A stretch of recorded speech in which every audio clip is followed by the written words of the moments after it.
Welcome to Sideline Stories with Kym and Kelly, where the hardwood meets real life.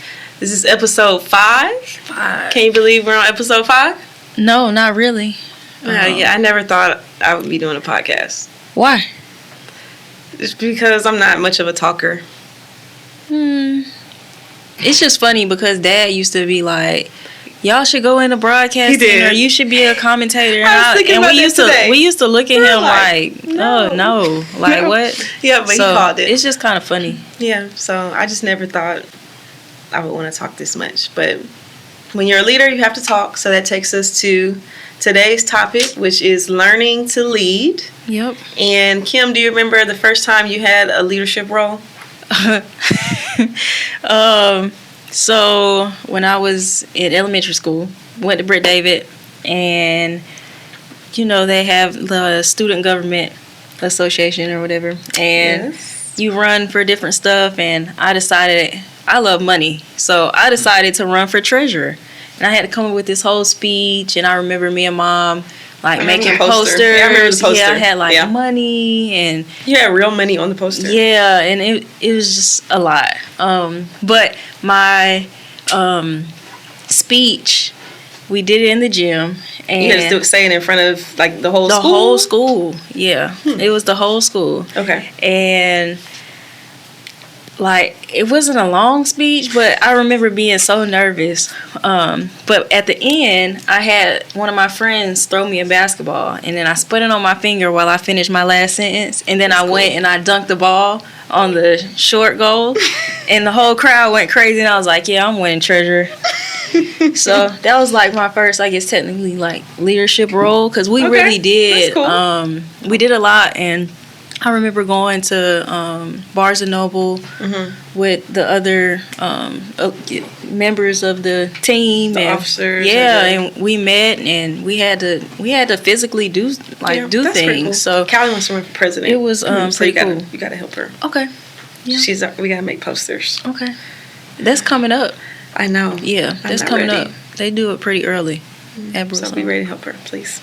Okay. Because I didn't run for anything. Been a leader all my life. Okay, and then so elementary school. What about middle school? Middle school, definitely just, I feel like you're kind of thrust into a leadership role when you're pretty good at your sport. So people just kind of expect that from you. Mm-hmm. So basketball for sure.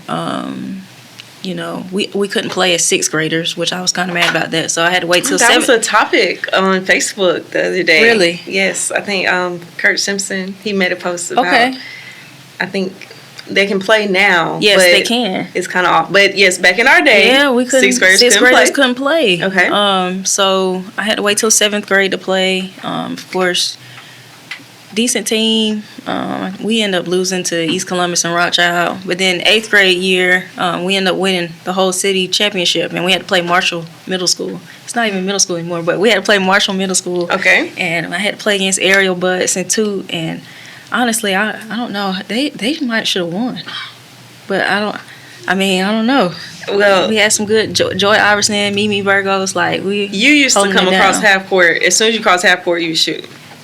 Yeah, that's true, too. You had deep range for a middle schooler. Yeah, that's true, so too. You didn't have to go down there. But, yeah, so I feel like that type of role. And, of course, at Hardaway, transitioning into that kind of leadership role. Mm-hmm. But I feel like I didn't really, have an aha moment until I started coaching. Yeah. So you would say before it's just kind of normal roles, but being a true leader. Yeah, being a true leader and having to be vocal, because I feel like I wasn't very vocal back then. It was more of people are going to follow me, and okay, that's fine, but really leading and talking and explaining, and not just in a confrontational way, just kind of, it was more managerial. Yeah, until I got older, honestly. What about you? Elementary school?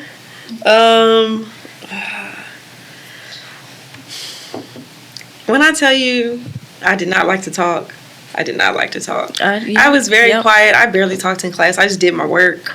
Always made all A's.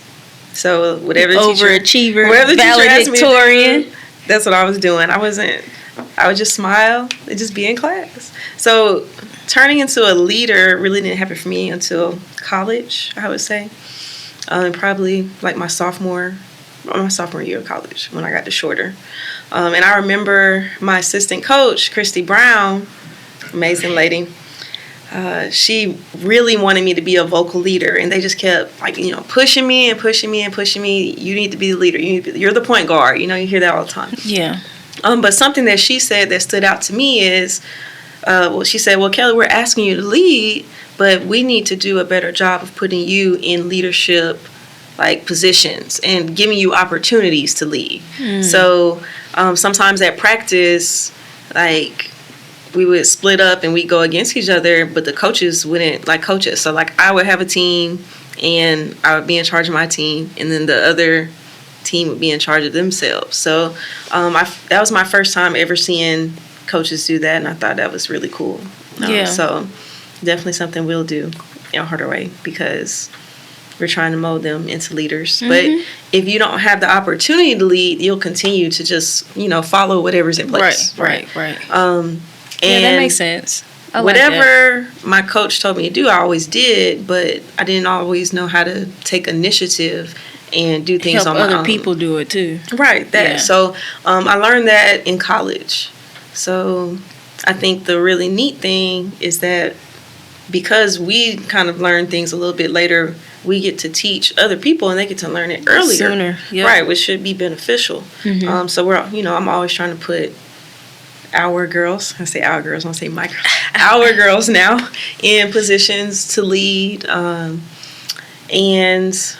in school, I feel like nowadays there are a lot more things for kids to do to learn leadership positions and stuff like that. So for me, definitely college. And then once I learned it in college, it was natural. From then on, it's over with. Anything coming up, I'm going to take charge. I'm about to say you taking charge. I'm going to take charge. You want things done correctly. Exactly. So it's hard to step into a situation or somewhere and sit back, and if you see things going wrong, you're like, oh my gosh, I want to say something. Right. You're like, this isn't my thing. I'm gonna try to sit back, but you end up taking over anyway. Right. So that brings me into the next thing. How has being an athlete shaped who you are as a woman, as a leader, as an educator? That's a good question. Well, I'll never forget Coach Freeman, Lonnie Freeman. He definitely pushed me a lot as an athlete on the court and just as a person in general. He was always preaching life lessons. He used to love to go to the library. One time I had to ride with him to practice, and we stopped at the library. And you were like, what? He was in there reading. We're like, what is he doing? We could have stopped somewhere else. What were y'all doing? Who was it? It was you It was me, Christina Brown, and it was one other person. I can't remember who else was with us. Okay. But y'all in the library? We were in the library. On Macon Road. In the library. We didn't know what to do. We were just walking around. I mean, I guess I could have picked up a book and read, but... But you didn't know at that time. Yeah. You were just a kid. Just a kid. And you're like, why is Coach in the library? Yep. And he had to read something. So he used to go by the library, and he would just teach us different life lessons. So it just made me a better person. And like you said, you wanna kind of share that with people. So yes, when you see something being done incorrectly, you kind of insert yourself. Hey, I don't think you should do this, or you try to give them advice. And then as far as the sports, leading into helping, it's everything with sports is collaborative, right? And so is your job. Yes. at some point, like you have to work with a team. You have to work with the team. You have to work with a team. Mm-hmm. It doesn't matter if you are the sole owner of this business. You're gonna have at some point you're gonna have to work with somebody, right? Because it's tough to do things by yourself. So I think sports has just set me up to be a better teammate. Sometimes I am in that role where I have to take charge, but in the other times, if you're leading it, I'm confident in you, and I'm gonna follow you, and I'm gonna do what you tell me to do. Right. So, different roles of being a basketball player, just athlete in general, have helped me kind of do that, just in life in general. Okay, so that's a good point. Collaboration. One thing that I think stood out is, like you said, if something is being done incorrectly, we will go back to the basics. Oh, yes. And like, no, we got to fix it. You want to talk about this week? Because we starting it off. So we had a week. It's been a week. Weeks. And as a high school teacher, we know that we are dealing with young people all the time, from different backgrounds that are on different levels. And I teach CTAE. Which is career technical agricultural education. Okay. So basically you're an elective, but at the same time we're teaching real world skills. So we've been talking about employability skills, resumes, cover letters. In my advanced class, which is an advanced teaching class, we go to elementary schools and we help teachers there. Each of my students has like a teacher that they work with, so they get to work with students. And at the end of the day, I have them do a reflection on what they did that day. And I asked for 5 sentences. I wasn't getting 5 sentences. How many were you getting? 1 and 2? Sometimes, and then sometimes I was getting something that looked like 5 sentences, but there was only 1 period in sight. So I was like, oh, no. We got to go back to the drawing board. So Kym actually walked in. So I'm about to say, that's what you were doing when I walked in your class the other day. Yes, she walked in my class the other day, and we were going over subject, predicates, verb, subject, verb, agreement. We were going over periods, comma splices, run-on sentences. Conjunctions, back to the basics. And I literally told them, we will not go any further until we get this down. So I found some old English sheets online. I went on Teachers Pay Teachers, downloaded a worksheet, like, hey, we got to get this right. Because I have some seniors in my class. I said, you guys, you're about to go to college. Oh, man. You've got to be able to write. Yeah. And then I have some sophomores. And I was like, you guys have a little bit more time, but it's coming quickly. We're going to get this right now. Yep. We're going to get it right now. And then you have the math. The math. The math is tough. You have the math. First and foremost, I don't understand why all of these kids are scared of math. There is a natural phobia. Like, as soon as it's like, oh, you're a math teacher? They're like, oh, why? I'm like, what? Like, what do you mean? So I love math. It's my favorite subject. But it used to be like mine. You said, kids, then English became mine. Kids have a natural phobia of math, so it's already a natural barrier. Mental block. Yep, natural mental that block. I am trying to break through and say, hey, like, you need this, right? You need this. You may not necessarily use geometry in an everyday life, but you can apply it. The problem solving skills in everyday life. Angles. Yes. Just so we had basketball. We had a week, and we were bouncing things off each other.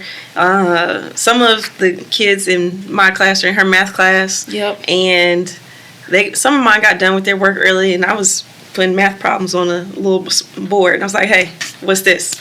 So just reinforcing, because we want to help all of our students. Hey, and I think that comes from being an athlete too. Like, yeah, you set the bar. Like, we want to be the best for yourself. We want to be the best. You set it up here. Yes. And then you're like, God, this cannot be right. It. Mm-hmm. Yeah, and I was talking to one of your students. He's not mine, but he always comes by. And I said, like, all we want you to do is try. Yes. Like, you have to at least Yes. try. And not trying at all is unacceptable. Unacceptable. Unacceptable. Oh, and then, another girl who you said didn't try a certain part of the quiz because she said she was absent and didn't. Still try. Try. Like, Put something down. yes, you have to try. So that was the thing. Like, not giving effort is not allowed in sports. Yeah. Yeah. So that transitions into the classroom. It does. So that's why, as a teacher, Because as much as I want to sit down and be like, oh, I can't do that. yeah, Because I come in every day. Yeah. And I'm like, But that's good. This can't be You're a good it. teacher. this can't be I've heard it. good things about you. That you're a good teacher. Oh, you've been asking them? I just heard. No, I didn't even ask. I just heard them overhearing. They're like, finally, we have a math teacher who can teach. They were talking about you. And I was like, oh, okay, it's my sister. So you're doing a good job. Sometimes I be in there struggling. You're doing a good job. Ooh, So, polynomials been whooping everybody, but I think they're getting it. Slowly but surely. yeah, hopefully. Yeah. They're getting it. This takes us to our first break. We're live on Georgia Alabama Sports Live with Sideline Stories with Kym and Kelly. We'll be back. For game day, work day, or any day, Glenn Smith in Opelika is loaded with GMC Sierra and Canyon trucks. Choose from a huge selection of the best-selling full-size GMC Sierras, discounted up to $13,750 off. Test drive the new mid-size GMC Canyons with a comfortable ride and strong towing, discounted up to $4,000 off. Plus, enjoy no payments until December. Glenn Smith GMC in Opelika. Get ready to drive and get ready to smile. Hey y'all, we're back on Sideline Stories with Kym and Kelly on Georgia Alabama Sports Live. So next thing we're gonna talk about, and I feel like a lot of kids lack this in sports, academics, just in life in general. Is confidence. So when you were a kid, on a scale of 1 to 10, how confident do you think you were? I would say I was probably at a 5. 5? Really? Yes, I was at a 5. Like, I was confident enough in myself to know that, like, I was good at things, but I was never just gonna step out and just be like, I'm the best. Like, but I was probably at 5. What? Where were you? Stop looking like that. Shoot. I'm gonna say I was at an 8, but that's being a little generous. You're at an 8. 9, 10, 11. I would give myself a 9 now, but back in school, like I said, I had to build up my confidence, leadership skills. Well, I guess it depends on what you're talking about. I guess I was confident in my game. I was confident, in schoolwork, but as a person, yeah. I would give myself like a 5. I'm still at a 10. Why?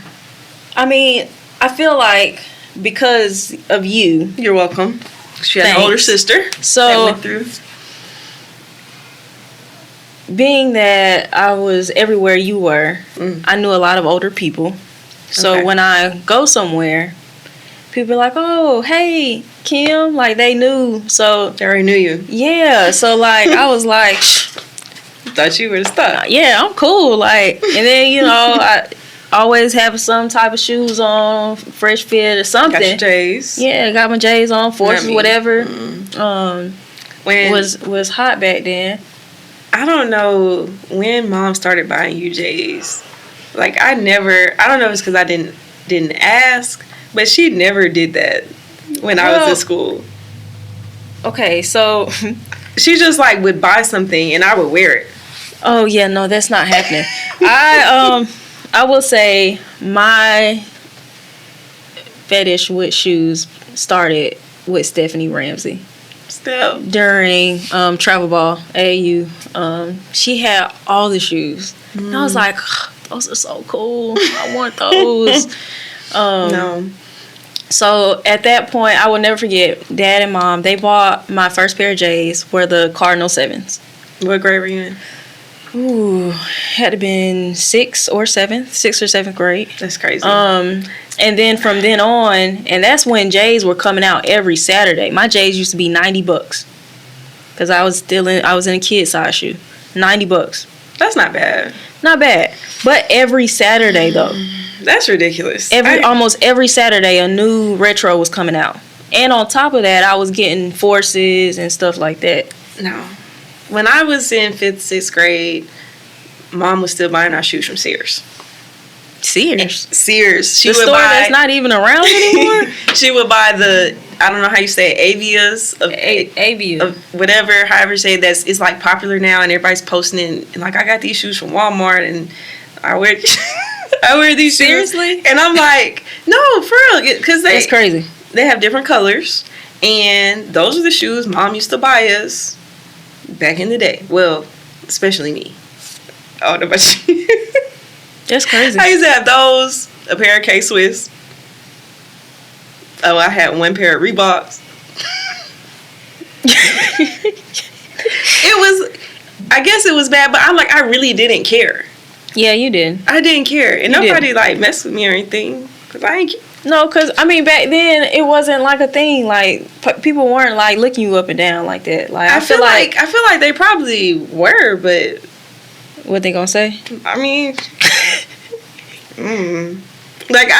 my confidence, I guess, is, like, weird. It's, like, different. Yeah, like, I just really don't care what other people think. But I wasn't the type to, like, stand out in a crowd. So that's why I said 5 back then. Now, I would say it's much higher. Yeah, I guess, like I said, it's different because I did have you. Yeah, I was just out here in a crowd of people. Like, if I'm going to y'all's Hardaway versus Kendrick game, like, people are like dapping me up, saying hey, saying what's up, like. So I was like, dang, you gotta get right. I'm pretty cool. You gotta get right. You think you're cool. You're pretty cool. You can have so it's just I get different, and that's why I was so confident. Right. But that's a good thing. I think confidence is really good, and I think that's why Callie, my daughter, is like she is. She's super confident. Like, she's never wrong. Oh. She thinks she's never wrong. She thinks she's never wrong. But I'd rather her have over the charts, like, type of confidence. I'd rather her be loud and stand up for herself than be, too quiet. So I think you learn from others as you know. Yeah. As you go. So. I will say that having the teachers that you had and then me having them, mm-hmm. They used to say all the time, you and Kelly have different personalities. Like, they used to say that all the time. Yeah. But in a good way, though. Yeah. It just was funny. Yeah. So. Okay. So, also, what about sports as not just a vehicle for confidence, but for structure and for healing? What do you think about that? I can say that back in the day when I was still playing and working out mm-hmm. Heavily, it was definitely an outlet for stress. Mm-hmm. Nothing else matters when you're on the court. I would go to the gym and just get on the gun and shots. Shoot for hours. Mm-hmm. If I was stressed, mad about something, just kind of needed some, I guess, alone time. Mm-hmm.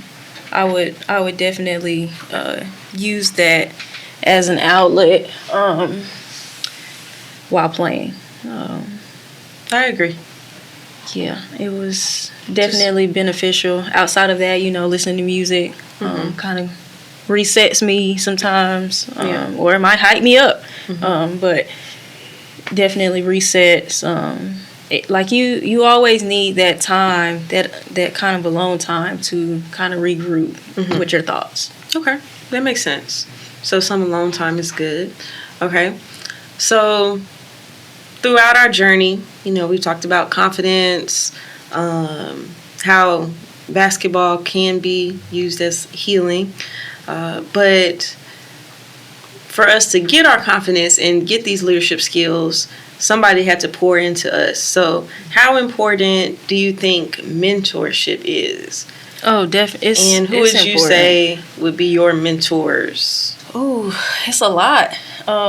Because I learned this at a very young age. I would say I learned it about 14, 15. Mm-hmm. And that you want to learn or try to learn something from everybody. From every and anybody. Mm-hmm. So, for example, your coaches. I might not have seen eye to eye with all my coaches, but I learned something from each and every one that I have had. Sure. And it's made me a better person, mm-hmm. player, coach. So I try to take that with me. Mm-hmm. And even learning from the kids. Mm-hmm. Like I'll ask them different questions and try to get their feedback to help the next kid. Because the next kid might be feeling the same way. Right. So I try to take that with me. So I've had so many mentors. I mean, starting out the gate, you got mom and dad. Mm-hmm. Young age, you know, Coach Tim's mentorship, mm-hmm. Coach Mills, all my college coaches, my other AAU coaches. So it's just a long list. It's a long list that have helped kind of shape me into the person that I am today. Who do you go to though, like when you have questions? Like who's your go-to person? It depends on it depends on who like the situation that I'm dealing with. Okay. So I talked to my old principal at Brookstone over Lower Intermediate School, Javon Stewart. Mm. I called her on Sunday to get some advice about my math class. She's a great mentor. About my math class, yes. She's amazing. So we spent an hour on the phone. So it just kind of depends on different situations. Like if I am in a coaching situation, last year when I was coaching my own team, I would call you. Yeah. I would call Mom. I would call Coach Mills. Mm-hmm. I would text or call my old coaches from college. Right. So it just kind of depends on that situation. Okay. What about you? I would say the same thing. It depends on situation. For me, if I have a question dealing with coaching, like you said, we have a lot of coaches. Man, coaches, you are important. Yeah, important. Because just depending on the situation, I really feel like I could call any of my coaches. Yep. And ask them a question. When I think about just the availability, like, first of all, that is wonderful that I feel like I can just call somebody at any time. Yep. And they would answer and they would be helpful. Mm-hmm. Like, everybody doesn't have that. So I think that sports bring that. And a lot of people miss out on that. Some people, they might have a question or going through having a rough day and they don't have anybody to call. They don't have anybody to call, yeah. Maybe they had their parents, but, as we're getting older, maybe they don't have their parents anymore. So now it's like, man, who do I talk to? So sports have put us in a position to where we have a built-in family. Yes, like a network. And I just, like I said, all my coaches from college, they just do little things that stand out to me, like Coach Wrights, who's now the head coach at the University of West Georgia. They call her Coach Joe now. She goes by Coach Joe.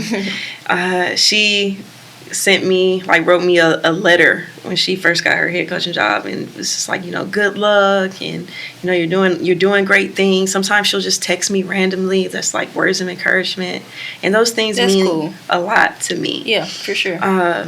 My coach at Shorter, my head coach Vic Mitchell, when I tell you, this man just always showed grace. Like anytime somebody would mess up, and I'm not talking about on the court, I mean like in real life, because when you're in college you have real life stuff going on. Yeah. And he would just talk to you just regular, like Not yelling, nothing. No, just he's even killed. He's always thinking about like you as a person, and that was just always stood out to me. Like when I first told him about Callie, I was like, Coach,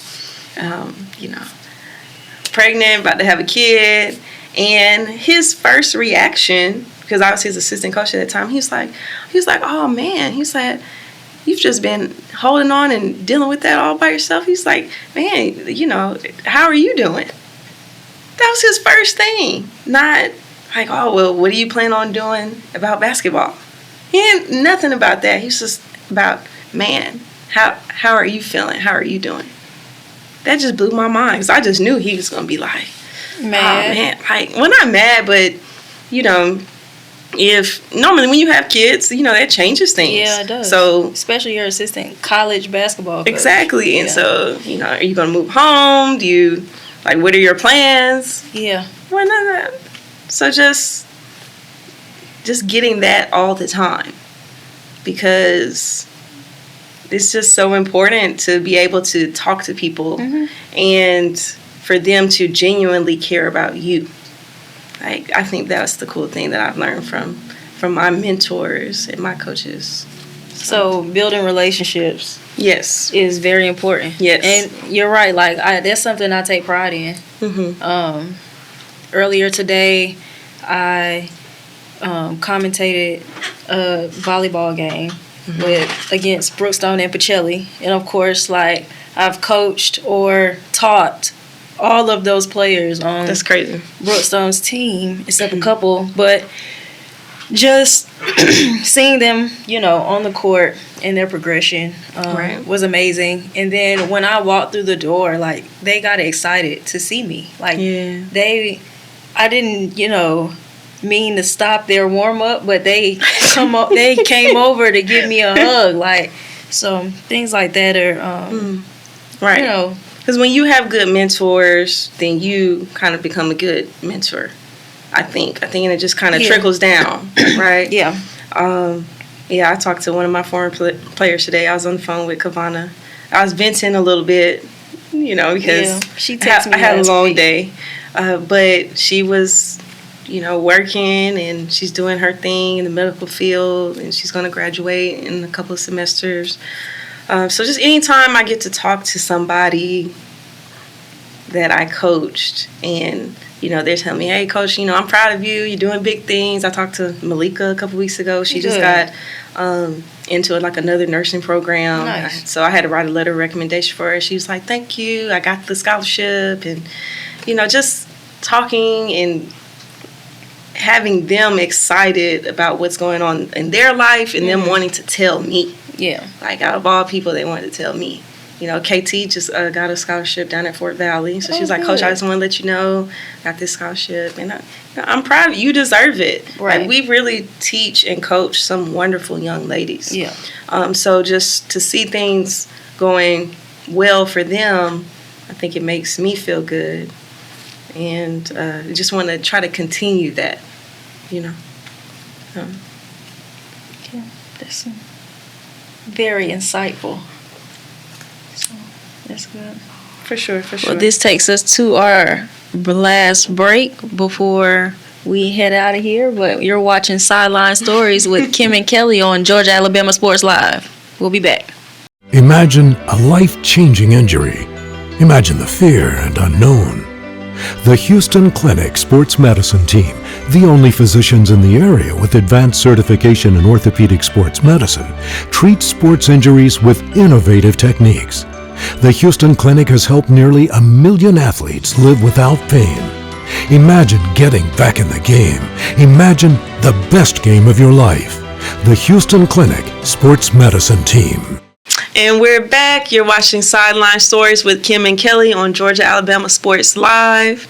So before we get into our last segment, I do want to shout out another one of my former players, Shania Lovehill. She's doing big things. She's doing some training. She's just training on the side with some kids.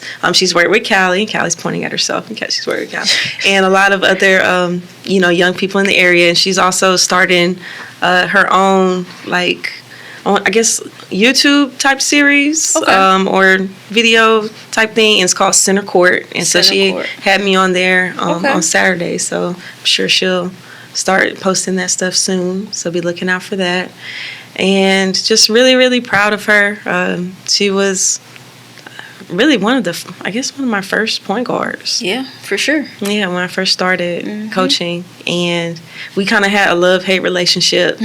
Like, it was love at first, like we were tight, and I had her in class. She was a great student. But then, like, the next year, I was like extra hard on her because she wasn't like a freshman anymore. And so then she was kind of like, I could tell she was kind of like, But then, later on, as you get older and you look back, your coach was just pushing you. So we're pretty tight now, which is a good thing. So, all right, but now our last segment, we are going to talk about some hot topics that are going on in today. And Kym, you were just telling me about a documentary that you watched. Oh, yeah. That was pretty crazy. Unknown Number, the high school catfish. I haven't seen that. It's crazy. I've heard about it, but I haven't seen it. It's crazy. I just... You watched the whole thing? The whole thing. I don't even know where to begin, or like, I'm just at a loss for words, honestly. Like, it's kind of hard not to talk about it, but not give it away. You gonna watch it? People are already talking about it, so I already know the gist. Okay. But what specifically, like, stood out to you, or do you remember? Well, it was just crazy how the mom was doing interviews. Like, nothing was wrong, and really physically trying to figure out who is texting her daughter and her boyfriend. And it was her the whole time.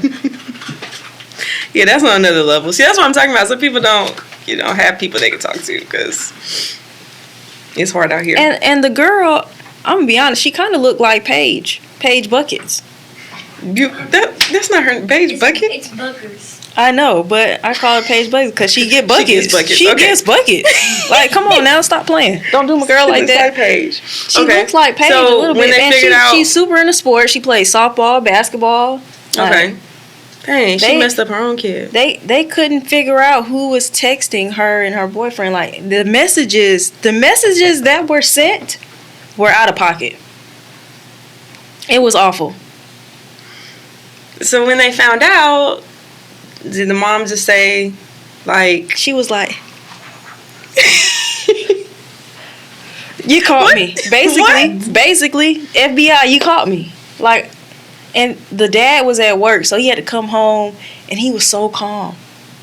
Like, I don't know. I probably would have flipped his table over. I don't know what I would have done. Like, he was like, you can't stay here tonight. You better call your parents and tell them to come get you. That sounds crazy. I'm going to have to watch it. Yeah, it was crazy. Maybe. Nah, I'm not going to stay up tonight. No, not tonight. Not tonight. You got to pay attention. I'm tired. You got to pay attention. I'm also watching Love Con Revenge. Never heard that. So it's about where, like, this woman has started this show, and it's kind of like Catfish, but, like, kind of not.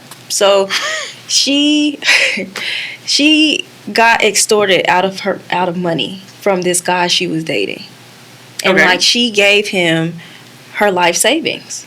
So now she's going around and helping other women who are in the same predicament as her.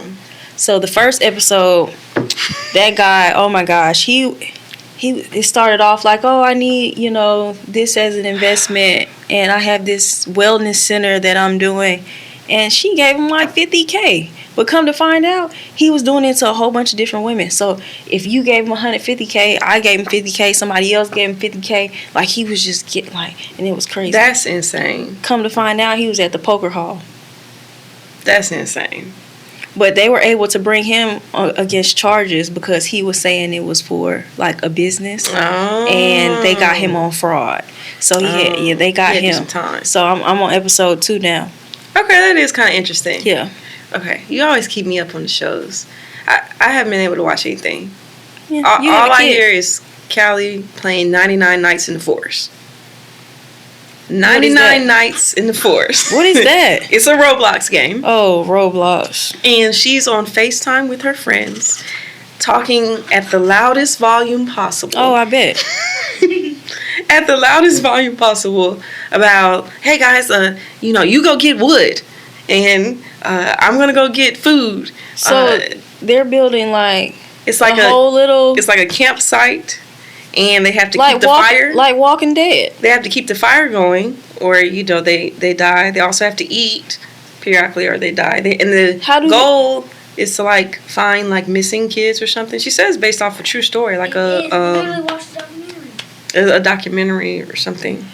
How do they let people like get on their team or they're in their camp? You know, like I need you to know a little bit more about Roblox, because you can play games together. Roblox. But you can play games together, so you just like go into the last time I played Roblox, I was playing hide and seek with Kelly. Yes. So it's kind of like that. You just get on like the same server. That's what she says. That's what they say. I don't know, but that's all I've been hearing. So I haven't had time to watch anything.